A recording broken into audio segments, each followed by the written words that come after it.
Hello friends, welcome to Shweta's kitchen. माझ्या संपूर्ण YouTube फॅमिलीला गणेश चतुर्थीच्या हार्दिक शुभेच्छा। गणपती बाप्पा येत आहेत तर त्यांचे आवडते मोदक तर झालेच पाहिजे। आज मी दाखवणार आहे घाई गडबडीत झटपट होणारे तळणीतले मोदक। हे मोदक एकदम खुसखुशीत होतात आणि खायला खूप छान लागतात। तर चला बघूया ही रेसिपी। सगळ्यात आधी आपण मोदकाच्या पातीसाठी लागणारे पीठ मळून घेऊया। त्यासाठी एका बाउलमध्ये 1 वाटी गव्हाचे पीठ घेऊया। याऐवजी तुम्ही मैद्याचा वापर पण करू शकता। त्यात 2 चमचे तेल किंवा तूप आणि चवीनुसार मीठ घालूया। या पिठाला आपल्याला छान एकत्र करून घ्यायचे आहे आणि आता थोडे थोडे पाणी घालून छान मऊ असा गोळा मळून घेऊया। इथे पीठ छान मळून झाले आहे, त्याला आपण झाकून बाजूला ठेवूया आणि झटपट मोदकाचे सारण बनवून घेऊया।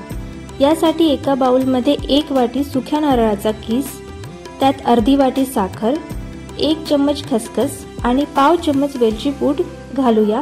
हे छान एकत्र झाले की मोदकाचे सारण तयार आहे।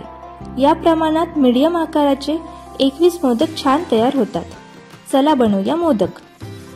मळलेल्या पिठाचे छोटे छोटे गोळे तयार करून घेऊया आणि त्याची पातळ अशी चपातीसारखी पाती लाटून घेऊया। इथे संपूर्ण पाती लाटून तयार आहे। आता मोदक भरायला घेऊया। मोदक भरताना पातीला आधी कळ्या पाडून घ्यायचे आहे, अगदी मोमोज सारख्या।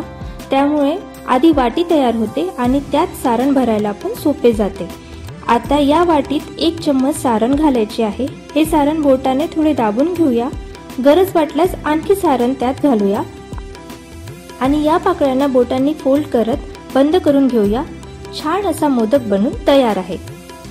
असेच आपण बाकी मोदक पण तयार करून घेऊया। इथे संपूर्ण मोदक बनून तयार झाले आहे। आता त्यांना तळून घेऊया। इथे मी तेल गरम केले आहे, त्यात मध्यम आचेवर ही मोदक छान खुसखुशीत अशी तळून घ्यायची आहे। इथे संपूर्ण मोदक तळून तयार आहेत। तुम्ही हे मोदक नक्की ट्राय करून बघा आणि अशाच रेसिपीजसाठी माझ्या चॅनलला सबस्क्राइब करा। रेसिपी आवडली असेल तर व्हिडिओला लाईक करा आणि मोदक आवडले असेल तर कमेंट करून नक्की कळवा।